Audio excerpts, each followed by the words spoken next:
자, 오늘 해야 되는 것은 뭐냐면 거기에 바르트의 이론이라고 나오는데 얘가 맨 첫 번째 페이지 보면 돼. 맨 첫 번째 페이지. 자, 그래서 일단 여기에서 핵심적인 거를 선생님이 먼저 설명하고 갈 거야. 뭐에 대한 얘기인 거냐면 요 질문은 포인트가 요거야. 일단 맨 앞에 바르트가 나오기는 하지만 소시르라는 사람이 말한 걸 먼저 알고 가야 돼. 이 사람은 어떤 사람이냐면 언어학자였거든. 그래서 얘가 기호라는 것에 대해서 얘기를 하면서 뭐하고 뭐가 만들어지는 거냐, 기표와 기의라는 게 합쳐진 게 바로 뭐냐, 기호라 그랬어. 알겠지? 그지? 자, 그래서 이게 기표라는 것은 바로 뭘 뜻하는 거냐면 요거는 뭔가 지각 가능한 책에도 나오지만 형태를 의미하는 거고, 기의라는 것은 그 속에 들어가 있는 뭐가 돼? 개념적인 요소. 이걸 보고 기의라고 부르는 거야. 알겠지? 그지? 자, 그래서 이게 무슨 말인 거냐면 우리가 보통 거기 여기 얘도 나오잖아. 나무라는 말이 있어. 그지? 그럼 나무라는 말이라는 것은 바로 뭐야? 기표. 예를 들어서 봐봐. 이런 것도 있어. 우리가 나무라고 쓸 수도 있는 거고, 기표의 형태가 아니면 어때? 이걸 틀이라고 할 수도 있고, 아니면 어때? 한자로 이렇게 쓸 수도 있는 거잖아. 그지? 그럼 이제 이게 바로 어떤 거냐? 기표가 되는 거고, 그럼 이 속에는 어차피 어때? 나무의 개념이 들어가 있는 거지. 그지? 그래서 두 개가 결합된 형태가 바로 뭐냐? 기호라고 본 건데, 중요한 건 바로 뭐냐면, 요 개념에 해당하는 대상을, 뭐 예를 들어서 나무가 이렇게 있다고 생각해봐. 근데 얘를 꼭 나무나 틀이나 뭐 이런 식으로 부를 필요는 없는 거잖아. 그지? 그래서 소시로의 포인트는 바로 뭐냐면 기표하고 기의 관계라는 것 자체가 어떤 관계냐? 자의적 관계라 그런 거야. 요게 일단 포인트. 자의적이라는 말이 나오면 반드시 뭘 알고 있어야 되냐? 반대말을 알고 있어야 되거든. 자의적의 반대말이 바로 뭐냐면 필연적이야. 필연적이라는 것은 반드시 100%, 그러니까 무조건 그럴 만한 이유와 원인이 있는 거, 그걸 보고 필연이라 그러고, 자의적이라는 것은 뭐냐면 이거 의역하면 이거야. 자기 마음대로. 알겠지? 자기 마음대로. 요게 바로 뭐냐? 자의적이란 뜻인 거야. 그치? 그냥 우리는 이거를 나무라고 부르자 하고 하니까 나무가 되는 거고, 그치? 틀이라고 하자 하니까 틀이가 되는 거고, 그치? 자, 그래서 소시르가 우선 기표하고 기의 개념을 바탕으로 해서 기호를 얘기를 했어. 알겠지? 그리고 그 다음에 이제 누가 얘기가 하느냐? 바르트라는 사람이 나와. 자, 그럼 이제 바르트의 포인트는 어떤 거냐면, 봐봐봐. 우리가 여기에서 기억해야 되는 건 이거야.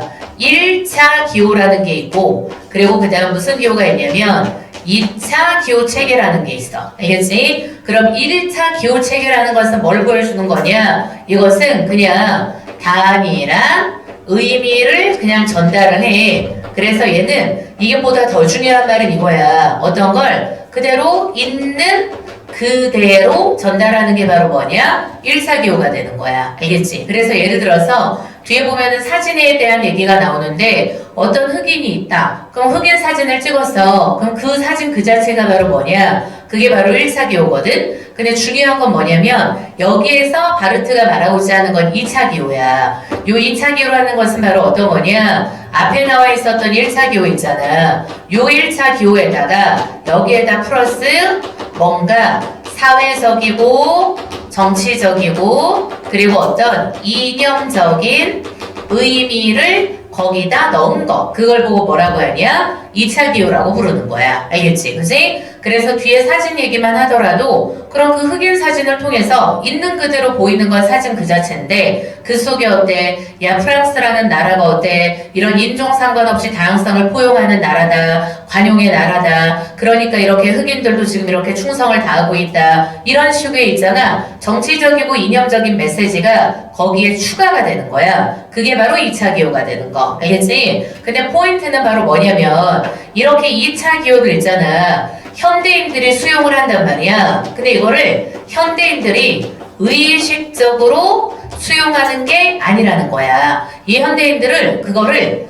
무의식적으로 수용을 하게 돼. 이걸 여기에서 바르트가 뭐라고 했느냐? 자연적이라고 한 거야. 알겠지? 그래서 이거를 자연적으로 수용하게 된다는 거. 포인트는. 됐죠? 그래서 이래서 바르트가 이러한 현대의 기호를 뭐라고 표현한 거냐? 이게 바로 현대의 신화인 거다 라고 표현한 거. 알겠지? 그지? 그러니까 이 신화라는 것 자체가 봐봐봐. 우리 옛날 신화라는 게 옛날 사람들한테 어떤 의미인지가 되게 중요한 거야. 그럼 옛날 사람들은 있잖아. 어려서부터 자라면서 그 신화 속에 담겨있는 여러 가지 관습적인 의미나 이런 것들을 그냥 받아들이게 되는 거야. 그지? 그래서 뭔가 거기에서 금기시 하는 것도 똑같이 금기하게 되는 거고 그냥 아무 의심 없이 그냥 받아들여. 그지? 그러면 오늘날의 신화가 바로 뭐냐? 이게 바로 2차 기호를 통해서 형성한 의미를 현대인들이 그냥 받아들이는 거야. 알겠지? 그래서 대표적인 예시가 아까 여기 사진으로도 나오고 뒤에 보면은 보기 문제에는 뭐도 나오느냐? 광고도 마찬가지인 거. 알겠지? 그러니까 우리 광고도 봐봐. 예를 들어서 나이키라는 회사가 있다. 그지? 그럼 나이키에 뭐가 있어? 브랜드 네임이랑 그리고 어때? 로고가 있잖아. 그지? 그럼 그 브랜드 네임이랑 로고는 바로 뭐냐? 1차 기호인 거야. 됐지? 자, 근데 그 2차 기호가 회사가 마케팅을 통해서 계속 만들어내는 거지. 인플루언서 마케팅도 막 하고. 그래서 그 2차 기호는 뭐냐? 여기에다가 플러스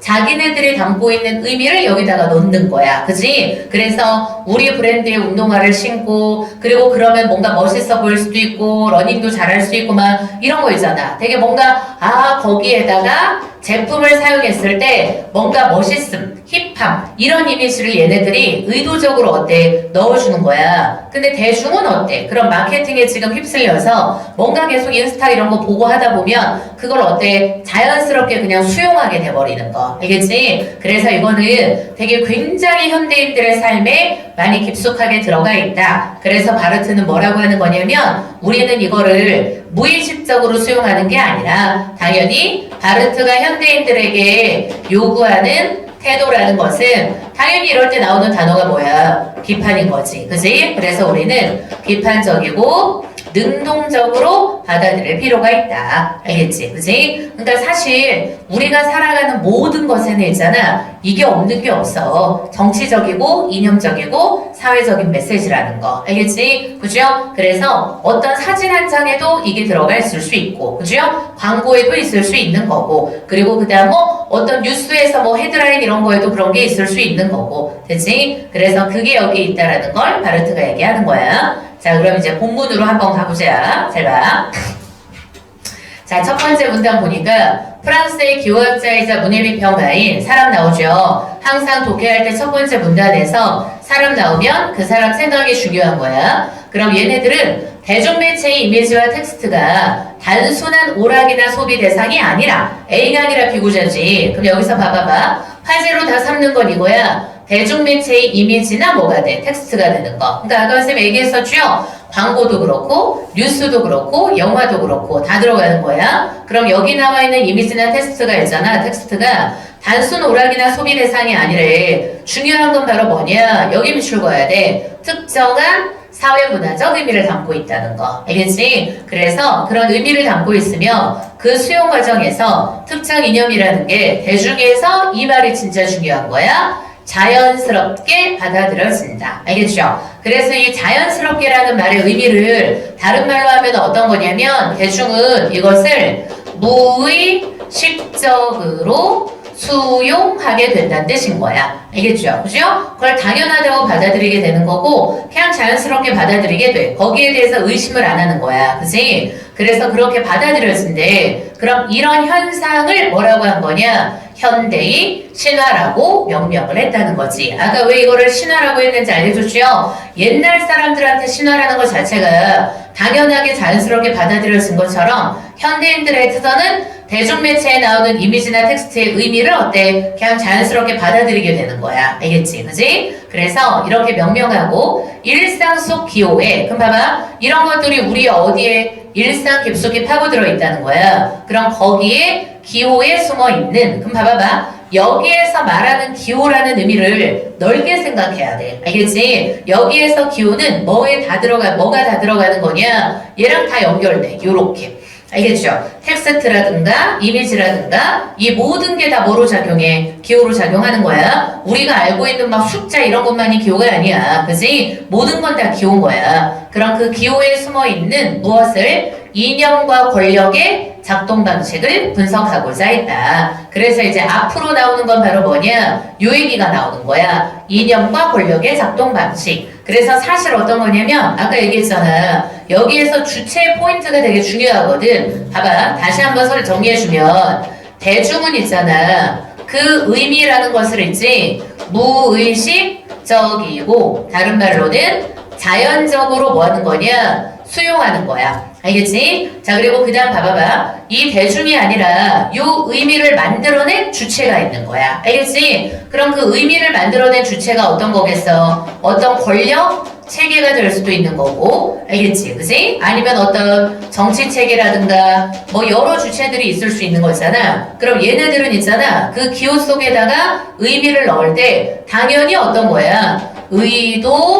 의도적으로 거기에다가 의미를 부여를 하는 거. 알겠지? 그래서 구분해야 돼. 대중들은 무의식적이고 자연적으로 의미를 받아들이는 거고, 그리고 이런 기호를 만들어낸 애들은 거기다가 의도적으로 어때? 의미를 넣어놔두는 거고. 알겠지? 그지? 이런 기호가 대중들에게 어떻게 작동할 것이다 라는 걸 다 예상을 하는 거야. 다 몇 수를 내다봐. 그리고 나서 의미 부여를 하고 대중들한테 퍼뜨리는 거지. 그러한 이미지라는 거. 알겠지? 그러니까 너네 알잖아. 막 인스타 많은 팔로우 많은 그런 그 인플루언서들 같은 경우에도 게시물 포스트 이런 거 자체 하나하나 다 어때? 되게 의도적으로 계산하고 해가지고 다 관리를 어마어마하게 하잖아. 알겠지? 그치? 그래서 그냥 뭐니 아무 의미 없이 솔직히 그런 사람들은 올리는 게시물이라는 게 없어. 그치? 의미 없이 올리는 게 아니라 다 철저하게 뭐냐? 경제적으로 계산된 행동인 거잖아. 그치? 근데 우리는 그거를 당연하다고 그냥 받아들이면 안 되는 거지. 그치? 근데 이런 것들을 우리가 하도 많이 겪어보니까 거기에 뭔가 경제적인 계산과 이 속에 담겨 있는 거다라고 판단할 수 있게 되는데, 근데 사회적이고 정치적인 메시지 같은 경우는 그럴 수 없는 경우가 많은 거지. 그래서 바르트는 우리에게 능동적 자세를 요구하는 거야. 그치? 자, 그럼 이제 그 다음 문단이야.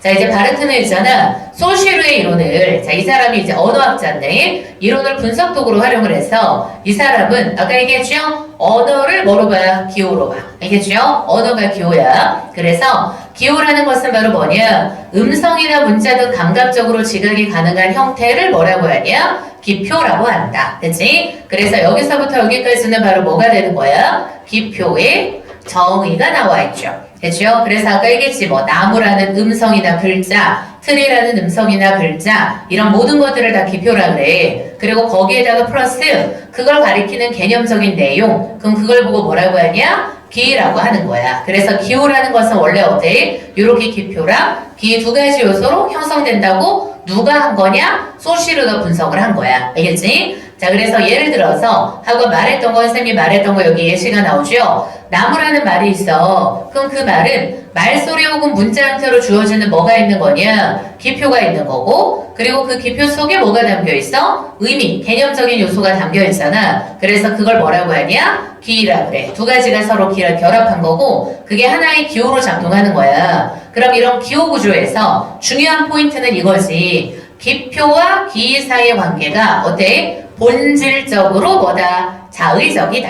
알겠지? 자의적이라는 건 제 멋대로라는 거야. 됐죠? 그래서 이거를 다른 말로 써놔주자. 바꾸면 어떻게 쓸 수 있는 거냐면 얘네들의 관계가 있잖아. 뭐가 없다라는 거야? 필연적인 관계가 없다. 알겠지? 그치? 기표하고 기 사이에 필연적인 관계가 없는 거야. 내가 걔를 무조건 나무로 불러야만 하는 이유가 없어. 알겠지? 만약에 기표하고 기 사이에 필연적 관계가 있잖아. 전 세계 모든 언어는 다 똑같아야 돼. 언어는 절대 바뀌면 안 되는 거야. 알겠지? 그치? 근데 그게 아니잖아. 사회마다 다 다른 거지. 그치? 그래서 본질적으로 자의적이라는 걸 강조했대. 그럼 잘 봐봐. 그럼 이거랑 뒤에 거랑 연결을 하면, 그럼 봐봐. 아까 선생님이 얘기했었지. 잘 들어. 1차 기호에다가 플러스 어때? 사회적이고 여기다가 정치적인 의미를 담아내는 게 바로 뭐가 돼? 2차 기호가 된다 그랬잖아. 알겠지? 그치? 자, 그래서 칠판 한번 봐. 뒤에 거 먼저 한 쌤이 알려줄게. 여기에서 요 1차 기호가 이 상황에서 뭐로 기능하게 되는 거냐? 얘가 기표로 기능을 하게 되는 거고, 그리고 그 다음에 얘가 뭐가 되는 거야? 기의로 기능을 하게 되는 거야. 알겠지? 그럼 바르트도 소시르하고 똑같은 생각이야. 요 기표하고 기의라는 것은 아무런 상관이 없어. 알겠죠? 그죠? 만들어낸 이미지인 거야. 그래서 이거는 바로 뭐가 되는 거냐? 이거는 두 가지가 서로 어때? 자의적인 관계인 거야. 그지? 의도적으로 만든 거. 내가 예를 들어서 어때? 광고를 하나 한다. 그럼 뒤에 우리 문제에 나오는 게 딱 그건 거야. 뭐 그런 거 하는 거지. 막 아파트 광고부터 시작해가지고 아니면은 대부분 우리 자동차 광고 같은 거 떠올려봐. 그럼 자동차 광고 중에 대표적으로 막 SUV 광고. 그럼 이런 거 광고하면은 한국 광고들은 대부분 똑같아. SUV가 나와. 막 예를 들어서 막 GV80 뭐 이런 거 나온다. 제네시스. 그럼 그거 나오면 거기에 어때 막 가족들이 막 타가지고 꼭 누가 나와야 돼. 애기들이 나와야 돼. 막 애기들 그렇게 데리고 왔다 갔다 하면서 막 놀러 가고 막 이런 거 보여주잖아. 그치? 그래서 지금 그 영상 자체는 바로 뭐냐? 일사교인 거야. 그럼 거기에 담고자 하는 그 광고주의 의도는 바로 뭐가 되는 거야? 우리 자동차를 탔을 때 어때? 가정의 안락함, 평화, 그지? 뭐 즐거움 이런 것들을 자기네 자동차 이미지하고 함께 결합시키는 거잖아. 그치? 근데 솔직히 그 자동차랑 가족의 평화하고는 아무 상관이 없는 거야. 알겠지? 그치? 그래서 그 아무 상관이 없는 걸 우리는 뭐라고 하는 거? 자의적이라고 하는 거. 알겠지? 그래서 요 내용이랑 뒤에 거랑 딱 연결이 되는 거야. 됐지? 자, 그럼 그 다음 잘 봐봐. 그래서 요 자의적이라는 단어가 상당히 중요한 단어. 그래서 즉 특정 기표가 반드시 특정 기를 가리켜야 될 여기 나오네 필연성이 없다는 거. 알겠죠? 기표하고 기의 사이 필연성은 전혀 없는 거야. 근데 다만 뭐에 의해서 사회적인 약속과 관습에 의해서 그렇게 기능하고 있는 거야. 알겠지? 그치? 그래서 우리 원래 언어에서는 있잖아. 요 사회적인 약속과 관습에 의해서 그렇게 기능하는 걸 무슨 성이라고 하냐? 이런 걸 언어의 사회성이라고 불러. 알겠지? 우리가 나무라고 부르기로 약속했기 때문에 나무가 되는 거야. 그치? 그걸 언어의 사회성이라 그래. 자, 그럼 이제 그 다음 문단. 그럼 이제 바르트는, 그럼 이제 봐봐. 드디어 바르트 얘기로 나오죠? 우리가 일상에서 마주하는 이미지나 텍스트라는 거 역시 뭐하고 마찬가지냐? 기호하고 마찬가지라는 거야. 언어하고 마찬가지로 기호. 아까 우리 요거 체크했었죠? 요런 이미지하고 텍스트도 역시 뭐가 된다? 기호가 된다. 알겠죠? 그죠? 얘네도 다 기호로 작동하는 거야. 자, 그래서 그는 단이라는 의미를 전달하는 기호가 바로 뭐냐? 1차 기호. 그래서 이거 상당히 중요하죠. 1차 기호는 있잖아. 그냥 무슨 의미를 전달하냐? 단이라는 의미야. 그래서 이거는 뭐라고 생각하면 되냐? 아까 쌤이 말했던 것처럼 그냥 있는 그대로의 의미를 전달하는 거. 그게 바로 1차 기호인 거야. 됐죠? 어떤 사진을 그냥 찍었다. 됐지? 그래서 이런 것들이야. 그게 바로 1차 기호인 거야. 됐지? 자, 그리고 그 다음, 그리고 1차 기호는 있잖아. 뭐랑 결합을 하는 거냐? 이게 너무 중요하죠. 요거랑 사회적, 역사적인 맥락이랑 뭐대 결합이 돼.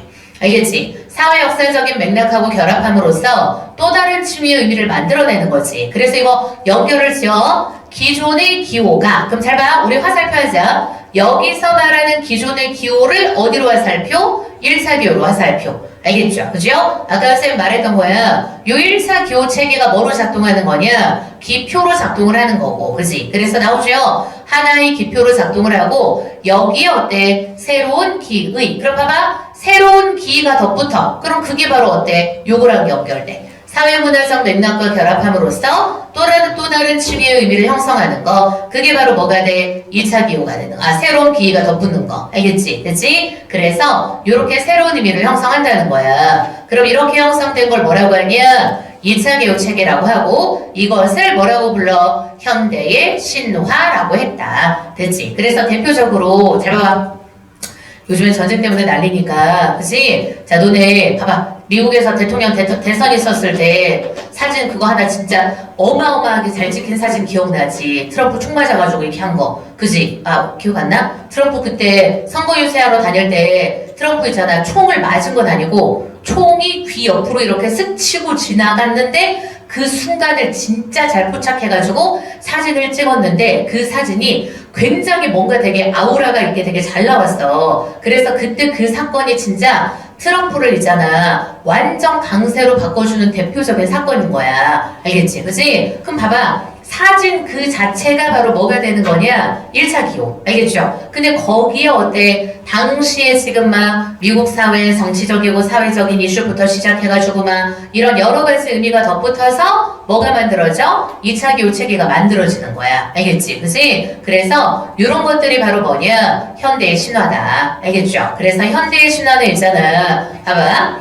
원래 의미에다가 그럼 봐봐. 요 원래 의미라는 것 자체가 지금 바로 뭐가 되느냐? 뭐랑 연결돼? 1차 기호랑 연결돼. 알겠죠? 그죠? 원래 의미라는 것은 바로 1차 기호하고 연결돼. 트럼프가 총 맞은 사진이다. 총 그 스쳐 지나간 사진이다. 요렇게. 근데 거기에다가 플러스 사회적 이념적인 함의가 더 쉬워지는 거야. 알겠죠? 그죠?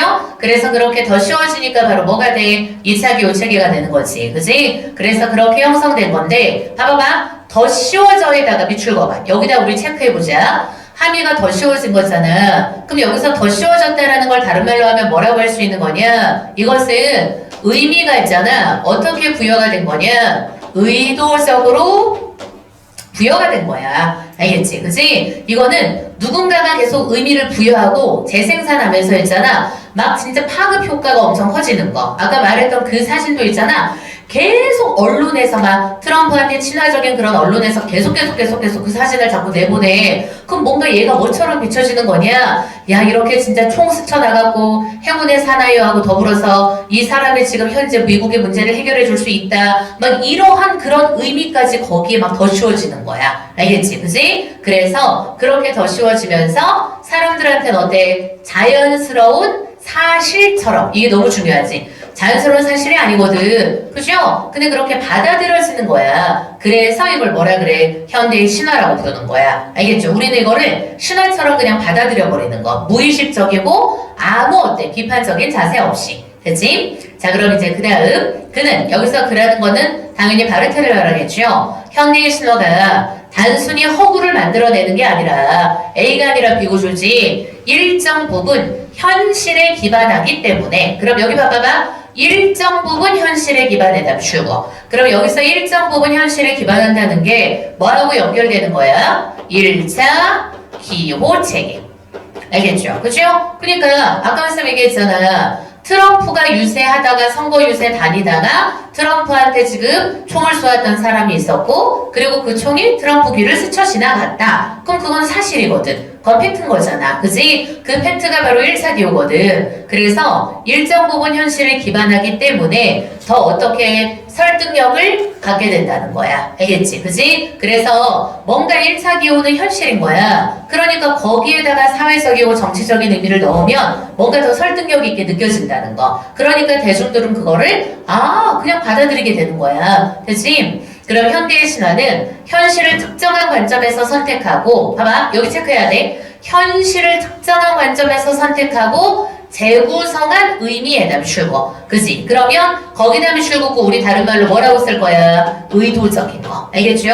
요 의미를 생산한 자의 의도가 여기에 들어가 있는 거야 알겠죠? 그지? 근데 우리는 그 의도적인 거를 알아채지 못하는 거야. 그걸 우리는 뭐라고 생각해? 객관적이고 보편적인 것처럼 받아들이게 되고 그리고 이들도 어때? 그런 식으로 지금 생산을 해내는 거지. 그치? 왜냐면 어차피 어때? 지금 현실에 기반한 사진을 바탕으로 해서 의미를 거기다가 넣어버리는 거니까. 그치? 자, 그래서 바르트는 이거를 뭐라고 한 거냐? 자연화라고 불렀다는 거야. 자연화의 정의가 나오죠? 그러니까 자연화는 있잖아. 알기 쉽게 생각하면 그냥 진짜 뭔가 사실인 것처럼 아무 의심 없이 그냥 받아들이게 되는 거. 그걸 자연화라 그래. 그래서 나오죠? 드디어 중요한 거 나왔다. 인위적으로 구성된 의미가 사실 이거는 누군가에 의해서 만들어진 거야. 그치? 그래서 인위적으로 구성된 의미인 건데 근데 그 구성 과정을 감춘 채 뭔가 스스로 순수하고 중립적인 것처럼 드러내는 거야. 알겠지? 그지? 왜냐면 자기네 의도를 숨겨야 되거든. 대놓고 말하면 안 돼. 그죠? 대중들이 그걸 자연스럽게 받아들이는 게 되게 중요하거든. 그치?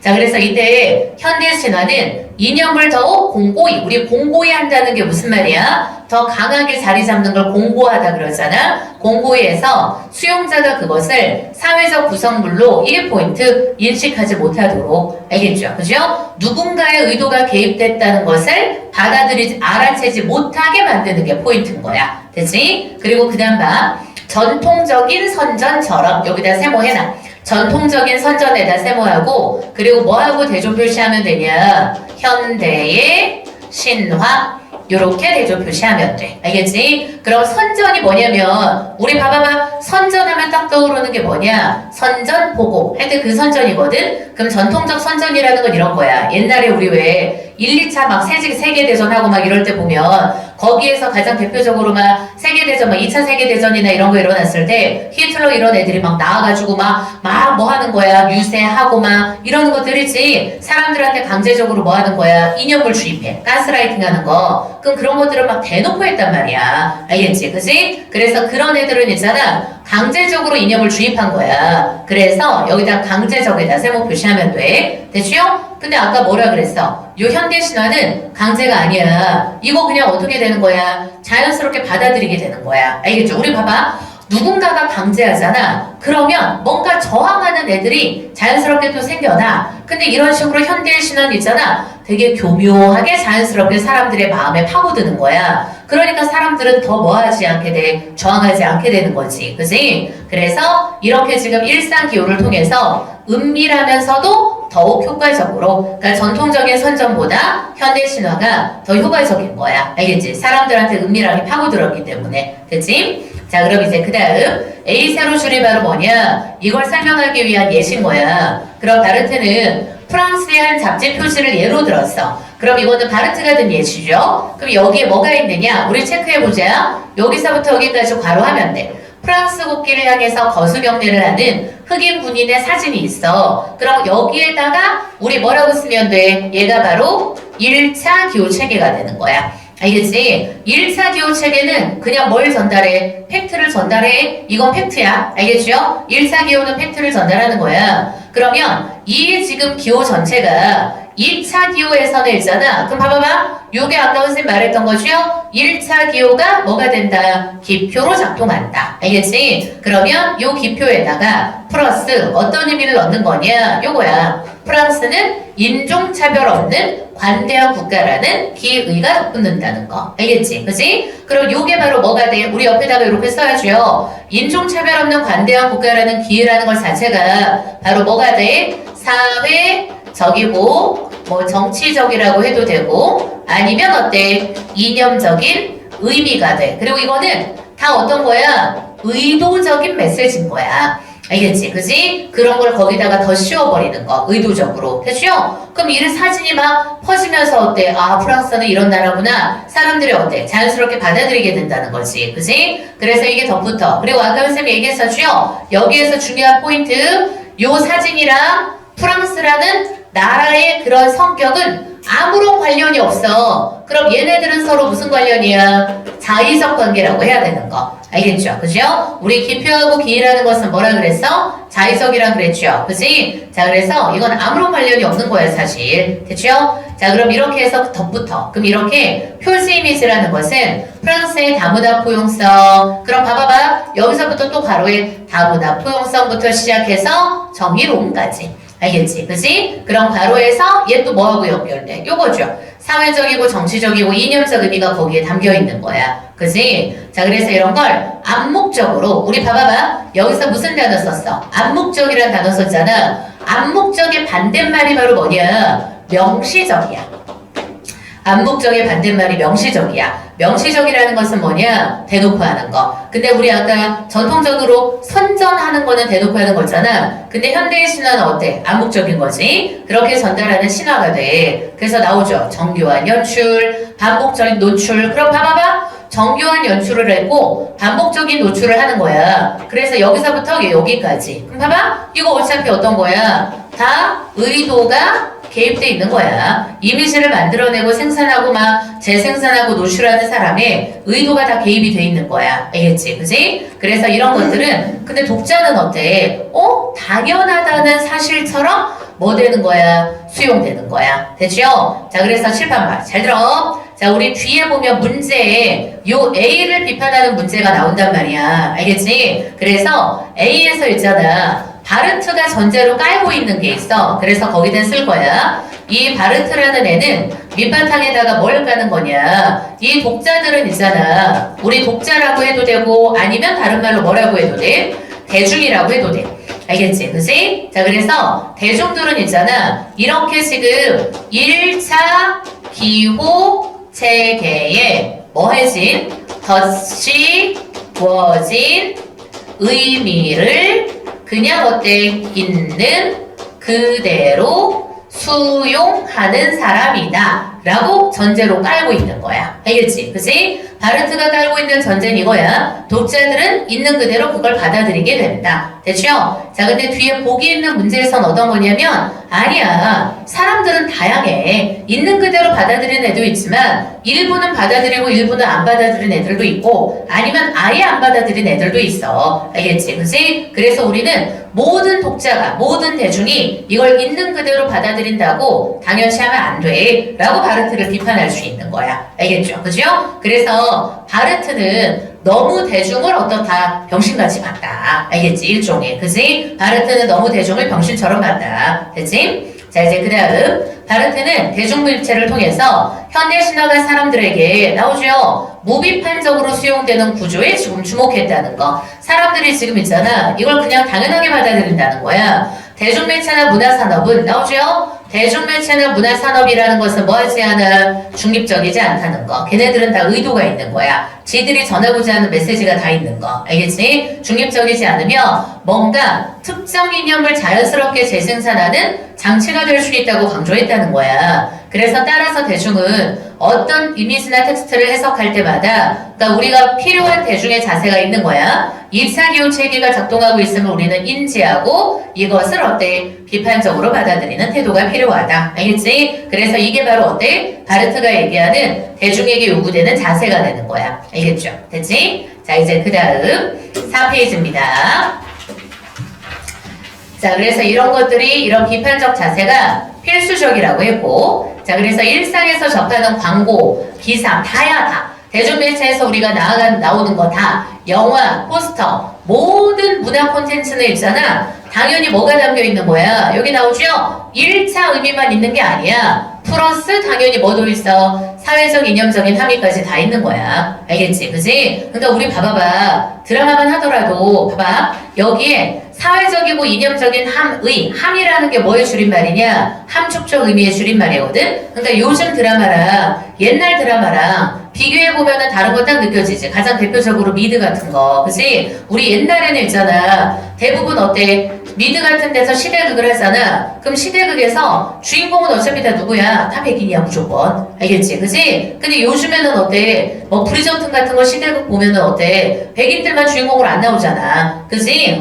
PC주의나 이런 것들 뭐 문제 삼는 사람들도 있지만 요즘엔 안 그러잖아. 알겠죠? 그래서 문화 콘텐츠에도 당연히 다 뭐가 있어? 사회적이고 이념적인 함의가 당연히 있다는 거야. 그치? 그래서 그 배우에 작동하는, 그럼 봐봐. 사회적인 맥락, 역사적인 조건, 이념적인 작동 등을 파악할 수 있는 능력. 그래서 바르트가 대중에게 요구하는 게 딱 이거지. 비판적인 능력을 갖춰라. 그래서 이를 통해서 대중매체 속에 담겨있는 특정 의도를 무비판적으로 받아들이는 수동적인 수용자에서 벗어나야 된다. 그래서 우리는 뭘 해야 된다? 능동적인 해석자로 나아가야 한다. 알겠죠? 그치? 그래서 요렇게 해서 바르트 이론이 있는 거고 문제에서는 있잖아. 잘 봐봐. 어디 문제로 가면 되느냐? 거기 뒤에 우리 보기 나와 있는 문제 한번 봐봐. 아이고. 윤서야. 스카이에서 왜 잠들었어? 아, 그 졸리긴 하겠지. 어?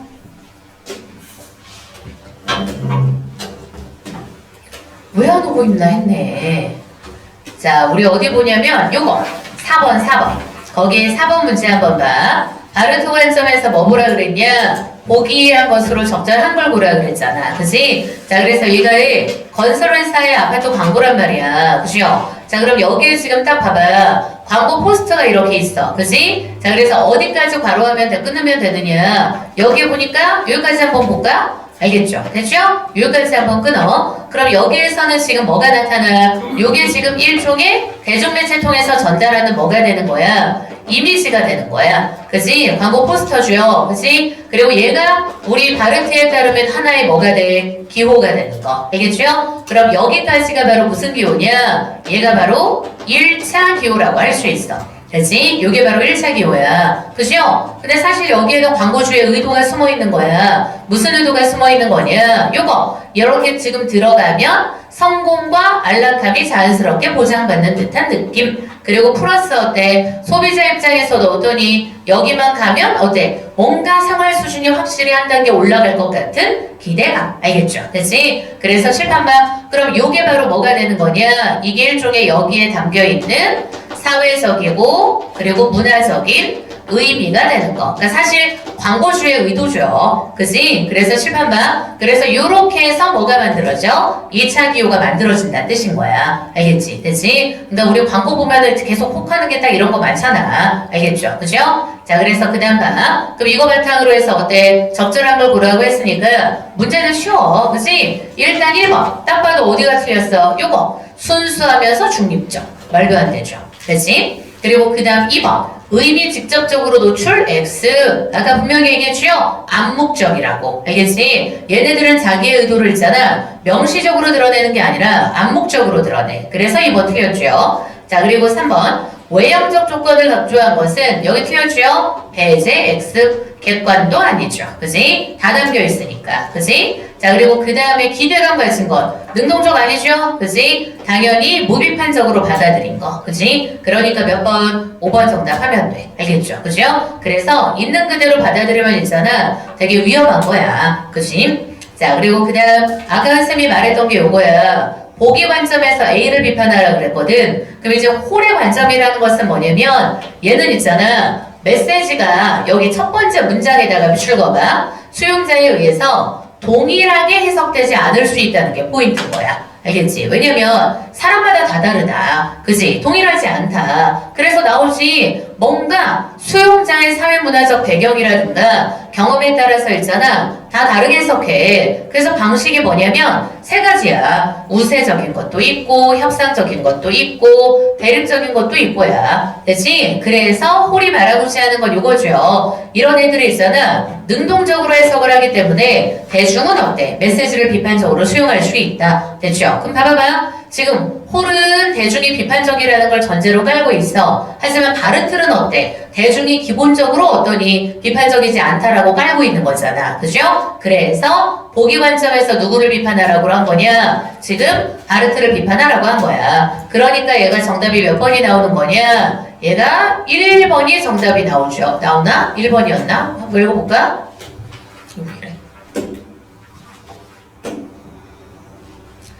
자, 그래서 1번 선택지를 한번 읽어보니까 맞죠? 1번이 정답이네. 그지? 봐라. 지금 요 기가 있잖아. 능동적으로 해석하는 수용자에 의해서는 뒤에 추가해야 돼. 다른 의미로 전달될 수도 있다. 알겠지? 그지? 능동적으로 지금 받아들이는 애에 의해선 다른 의미로 전달될 수도 있으니까. 그지? 그래서 1번이 정답이네. 됐죠?